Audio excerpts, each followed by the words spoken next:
That was Lauryn Hill, Can't Take My Eyes Off of You. So Donald Trump calls himself a nationalist. And right after he did it, David Duke got on, online, got on social media and said he's one of us. Nationalists are what white supremacists call themselves. So there's no debating that. He also called they're nationalists and they're globalists, is what he said. Globalists are Jews. That's what he's talking about. So there's no denying it. And we got to stop pretending like America is not trying to be racist. This whole thing about repealing anchor babies, that was for the amendment that freed us also made us full citizens if you're born here. The amendment. So all of that is to make this country whiter. That's all it's about.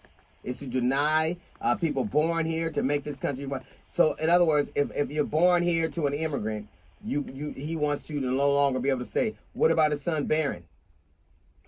What about his other kids? They were born immigrants. Should they leave? We could lose a couple of them. Them Trump boys could go. They are clearly racist. And I'm going to tell you this. If you support Donald Trump, and a lot of people do, a lot of Republicans, his approval rating is extremely high. It's a very white party. They do not care about being a racist. They don't care at all. And as a matter of fact, I think he's a supremacist, and I think a lot of them are too. And I think it goes like this. I don't think... They may not necessarily like what he does, and I don't know how many times I've been on a call with somebody, and well, I don't like him, but look what he's doing for the economy. First off, that's a misnomer. The economy was already in great shape. Barack Obama took it from the brink, and it's a perpetuation of what was going on all the time. You have these dog whistles. It's not just Donald Trump. Look at Grassley in Iowa. Look at Steve King in Iowa. Look at DeSantis in Florida. Look at the racist thing they say. Look at Jeff Sessions, how racist he's been. He was so racist he couldn't get confirmed in the 80s by a Reagan Congress. So let's not pretend like we don't know what this is. When somebody tells you what they are, believe them. This is a fight for the soul of this country in their estimation, and they want it white because that means right. They want that. They don't care what happens. I'm sure that a lot of them may not have. They don't like the violence. They may not like some of the rhetoric he spews, but the sentiments are pretty much the same. He right now is sending thousands of troops to the border to stop people who won't even get there.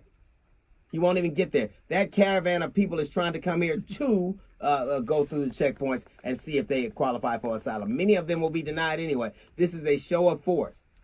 He's got Fox News and other people talking about smallpox and leprosy. Leprosy is in the Bible.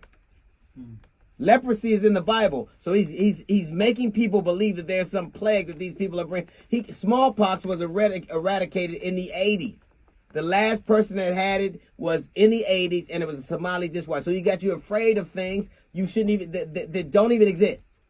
Remember when the last election cycle, everybody was afraid of Ebola, and after the election went away, so did Ebola? This is all this is. All he's trying to do is stoke fear.